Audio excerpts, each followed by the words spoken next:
Every morning I get up, I look at the headlines, and I decide which story I would like to make a video or two about for that day.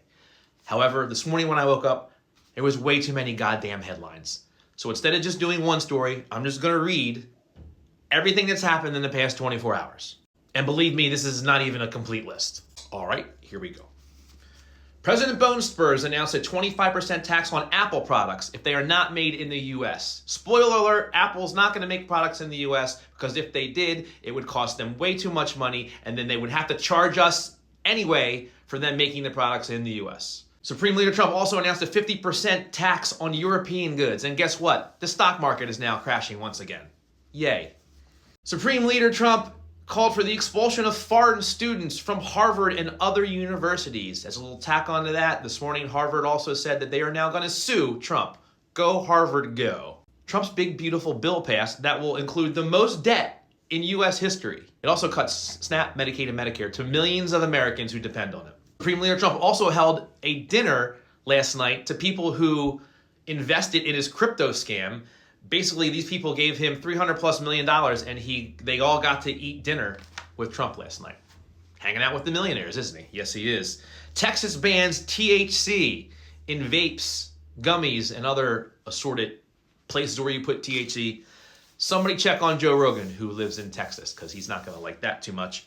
The CEO of Volvo just said a couple minutes ago that the tariffs that Trump is going to put on Europe, the consumers are going to have to pay for those increases in the prices. The company is not going to eat the cost, and neither is the country. The consumer is going to have to take the cost of the tariffs. Right? That's just a portion of the headlines since I went to sleep last night.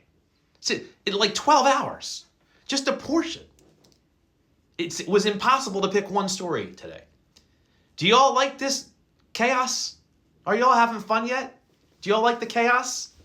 Is this what you MAGA voters wanted? You wanted chaos?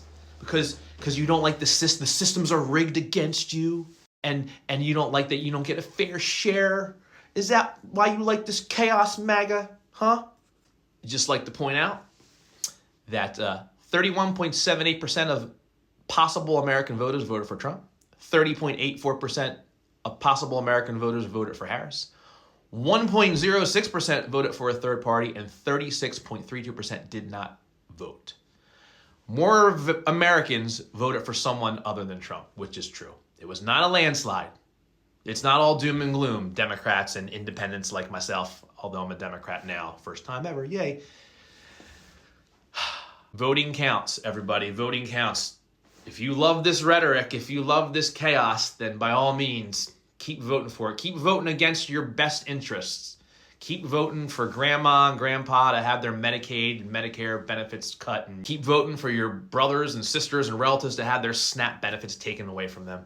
And for those of you telling me to stop making my videos, guess what? You can go fuck yourselves. I am never going to stop. I'm not going to stop because I'm for every black and brown person, every gay person, every person who has less than I have. I want them to be equal or better than me. And I will not stop ever until the day I die. That's the only way I'm going to stop is when I die. So good luck with that.